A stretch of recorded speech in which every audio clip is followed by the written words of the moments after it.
Welcome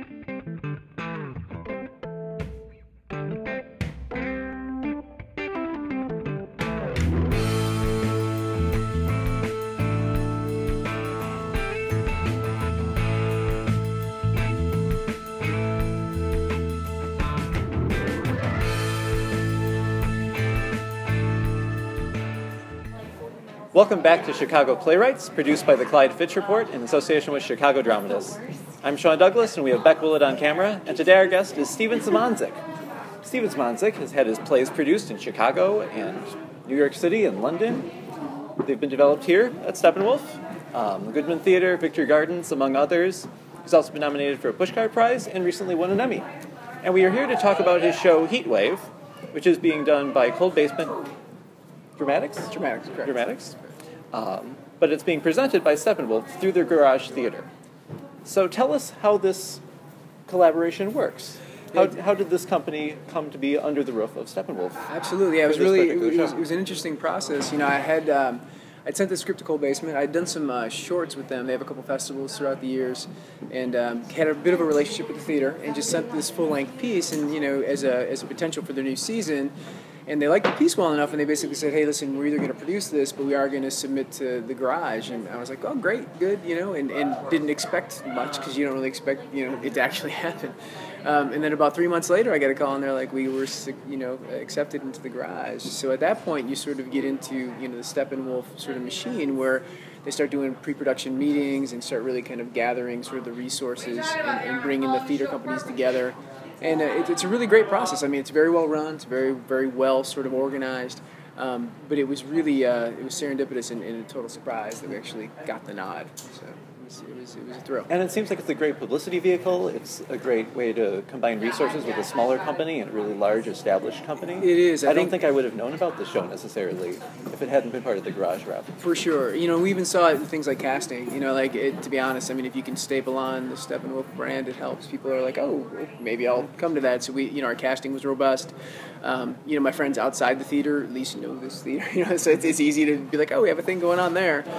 So it helps a lot. I think it helps with publicity. I think it helps with just pulling actors out of the woodwork. It's just a nice halo effect for sure. So tell us about Heatwave. Why did you decide to write this show? What is it about? Yep, for sure. I tend to like to write about plays that sort of delve into social issues. So I always try to look for an interesting thing. I recently wrote a play about gentrification, and that was a nice way to kind of bring in race and culture and identity and economics and just kind of the meaty stuff of life. This play was very similar. It's actually based on a nonfiction book by a professor named Eric Kleineberg, a brilliant guy. He's at NYU now, was at U of C at the time. And he had written a book about sort of the social repercussions, and it really looked at the heat wave and said it wasn't just a weather event, it might have been a sociological event. So why did only certain people suffer the way they did? And that was sort of his presupposition for a nonfiction book. And it was a fascinating book, and it really gets into race and culture and economics and the news, and also the fact that it was 95, so then there was a real news cycle. There was like a day and a half before things happened. It was sort of pre-internet news. And the administration could really control messaging, so there was a lot to dig into. I was like, this is really interesting, because there's sort of a media aspect, there's sort of the folks in the administration aspect, and there's street-level stuff of like real people dealing with the heat wave in different ways.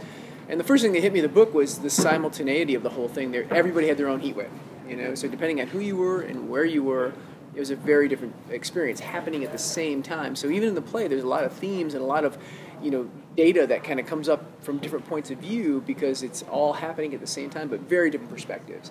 And that was, I think, interesting, at least to try to tackle as a writer. Definitely.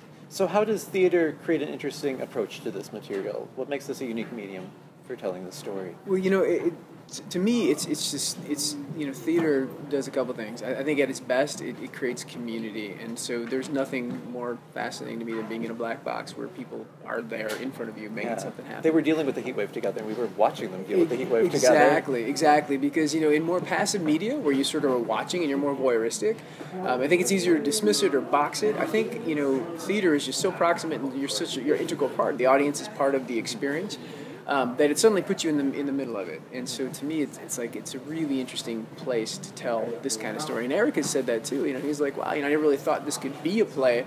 But as he's gotten to see the script and gotten to see previews and performances, he's been really excited about it for that same reason, because it sort of unearths different aspects of it in a way that maybe a nonfiction book can't. It has such a natural tension. There's so many scenes where one person wants one thing, one person can't Right. let that get out, or they have to let that get out. And you have a nice conflict that automatically happens. Completely. And, I always try to, it usually happens after it's written, but I always try to distill a play down to, like, what's the one core thing. And I think this one's about survival. It's about survival, literally, but it's about survival of ideas and survival of careers and survival of arguments. And so, the play always comes back into that center core of, like, survival. What's more important? What has to survive in this moment?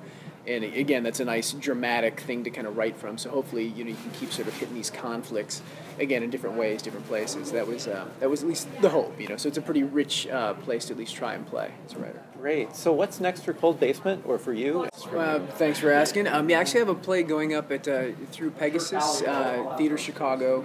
It's going to be at Chicago Dramatists. It opens up April 21st, called Ghost Gardens. And it's a play about Detroit, and again, it kind of conjures up a lot of these issues. It's a play. It's a neighborhood that you see it like in the southeast side of Chicago, like Gary and Hammond, places poor neighborhoods tend to get dumped on. It's where the factories go. It's where the landfills go. It's a neighborhood in Detroit that's like that. It's about folks trying to sort of cope and get through life in a place that gets pushed to the side and gets sort of dumped on, literally. Exactly. So I'm really excited. I'm kind of finishing a rewrite soon. And we get into rehearsals at the end of March, so I'm really excited about that. We open March 21st, so that's kind of next step. Well, thank you so much for joining us. Oh, it's Best my of luck for thrill. your show. Congratulations on getting into the garage. Thank you. This is a real thrill. Thanks for letting me be part of this. All right, thank you. Thanks for watching.